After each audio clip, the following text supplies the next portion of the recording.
The Iranians cannot sell their oil freely. The Iranians cannot access the markets freely. They cannot borrow, and their currency has been devalued in a manner that has never been seen in many parts of the world. And that has made the people begin to rise up. And they are rising up on a number of issues. They are saying we want greater freedoms.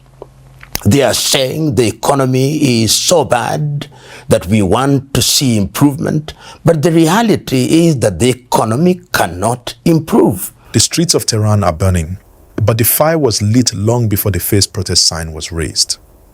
What we're witnessing in Iran isn't simply a domestic uprising. It's a chess move decades in the making. The same Western playbook used to topple governments across Africa, Latin America, and the Middle East is now in full effect. Professor PLO Lumumba, one of Africa's sharpest legal and political minds, breaks down exactly why the United States and Israel are so invested in regime change in Tehran, and what it means for every nation that dares to stand outside Western control. And one can see that in the very reconciliatory messages from both the spiritual leader or the Ali Khamenei and President Massoud. The demonstrations have been going on for almost 3 weeks, but they are not coming out with violent language, if you may. And one of the things that they are now doing is to externalize the problem. They are saying, we know we have domestic problems, but we can see the hand of the United States of America. We can see the hand of Israel. And as regards Israel, you remember in the month of June, the year 2025, there was the 12-day war. And that war, in my view, has never been concluded.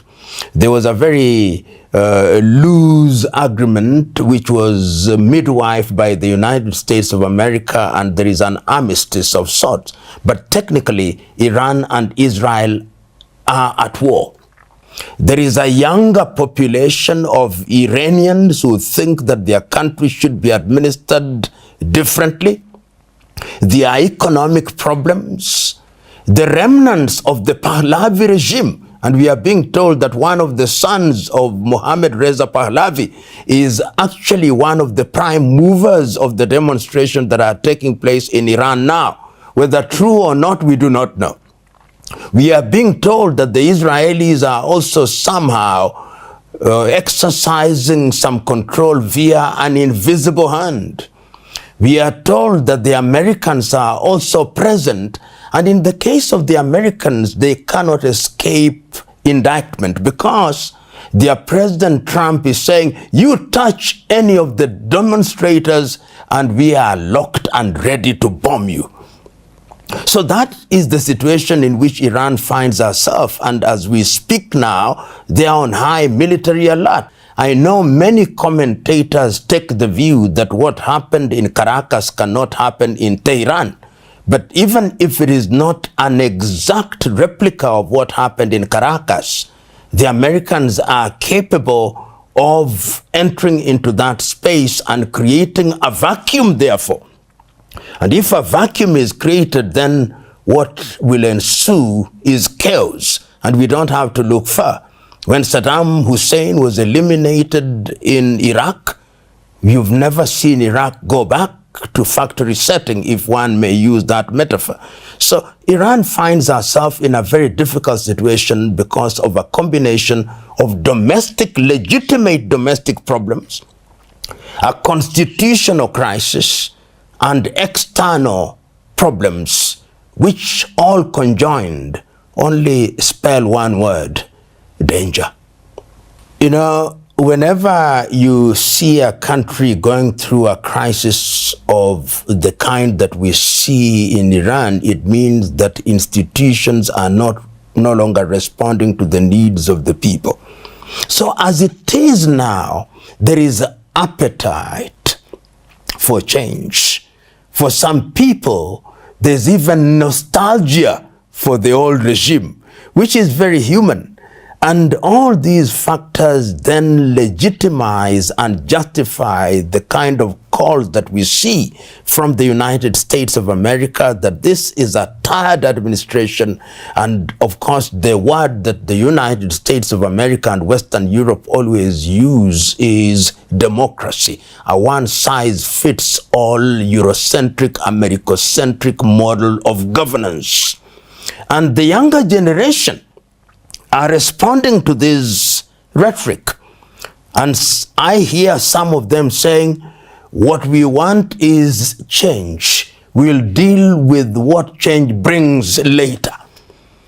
A dangerous thing to say, because history is consistent in telling us that when you make change and that change is not orderly, restoring order can take time. But that is an intellectual debate which does not respond with realpolitik. Realpolitik is that the Americans would want to see a totally different administration in Tehran. The Israelis would want to see a totally different administration in Tehran, and for specific reason. During the 12-day war, for the first time in an impactful way, a missile landed in Tel Aviv from Tehran. Missiles supposedly supplied from Tehran emanated from Yemen.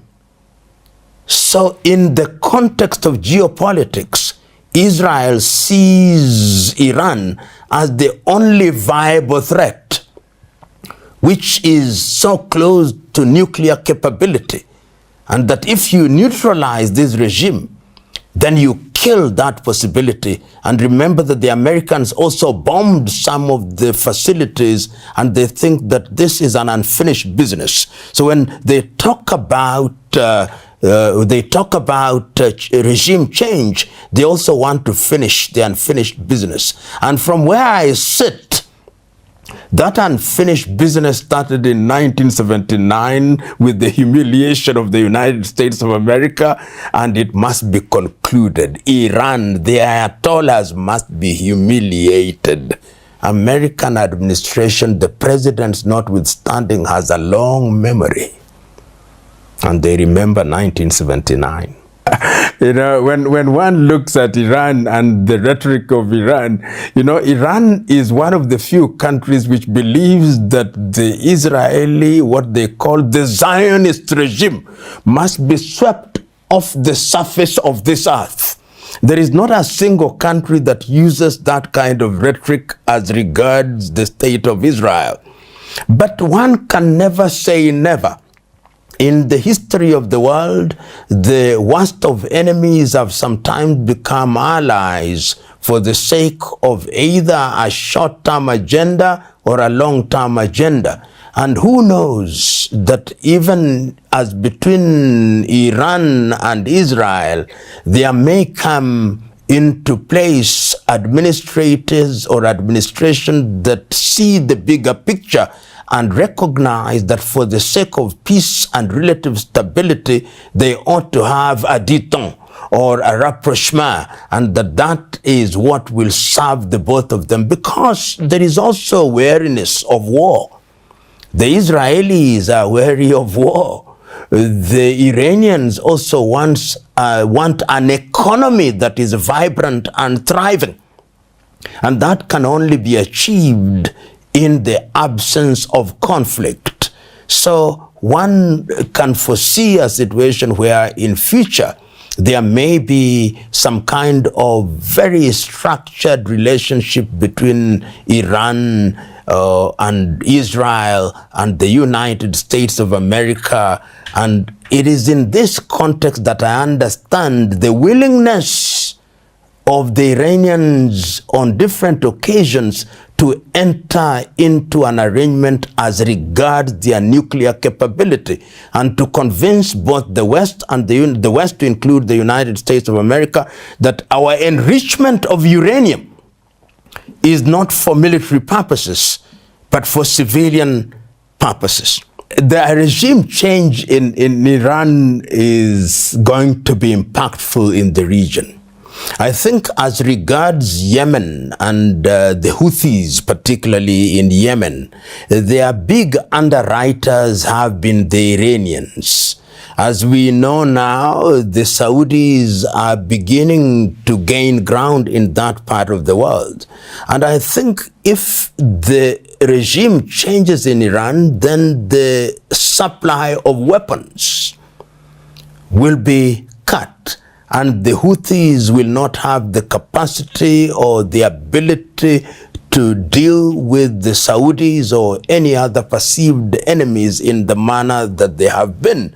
And they will have no bullets in quantities that they need. They'll not have the missiles in the quantity that they need. And they would very easily be subdued by the combined force of the Saudis and the Israelis. So it would change that situation very dramatically. Indeed, even as I speak, the situation in Yemen is changing. The ease with which the Saudis have been gaining territory and the ease with which you can see things happening in the favor of the Saudis is indicative of the fact that something is not happening, that supplies from Iran are not happening as they used to the Houthis in Yemen. In all these things, Israel stands in a very unique position. Unique in the sense that since the creation of the United Nations in 1945 and the coming into force of international instruments such as the Universal Declaration of Human Rights, the Geneva Conventions of 1949, the institutions such as the ICC, the institutions such as the ICJ, Israel is the only country on earth that now operates outside of what is known as international law. They are not subject to it, not because they are exempted, but they simply believe that the state of Israel is unique and cannot be subject. So when all these happens, I think the Prime Minister of Israel and those who are in support of extremism in Israel will come and say, we told you, we are the chosen people. Whatever we do is what the law is. If indeed it happens, and it can, that the United States of America and Iran enter into an arrangement that then stabilizes their relationship, the Middle East will change. Because if you look at the Middle East now, nobody simply wants to speak against Israel. Look at all of them, the Saudis, the Egyptians, the Lebanese, the Jordanians. Nobody wants to speak against Israel. The only country that really raised its head and said, we cannot allow this to happen and we are going to do something about it, is Iran. So you take Iran out of the equation, then Israel rules the roost and does so in the manner that it prescribes and implements, and nobody can do anything about it. Look at Syria now. The leader is now doing what America wants him to do. And when the Israelis want to bomb, when the Americans want to bomb, they do it at will.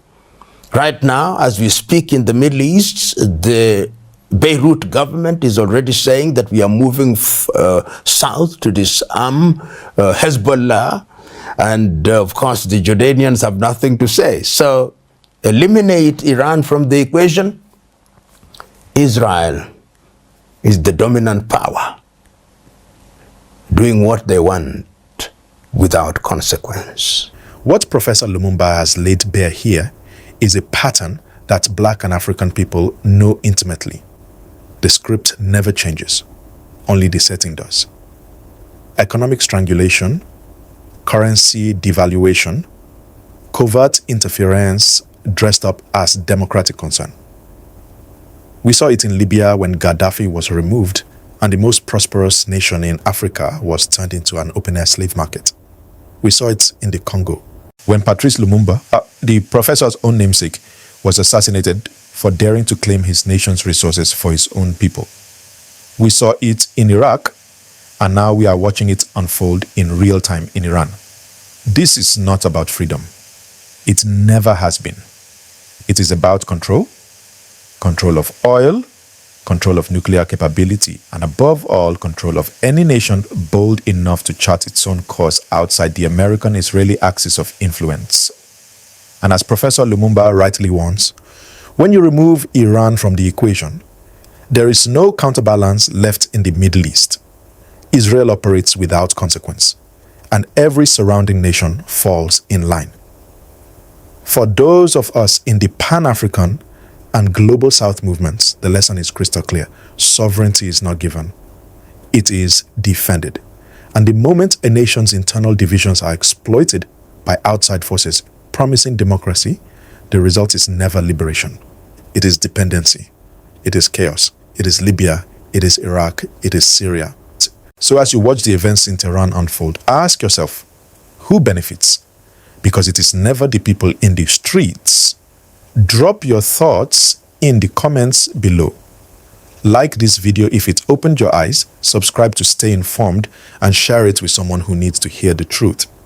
We'll see you in the next one.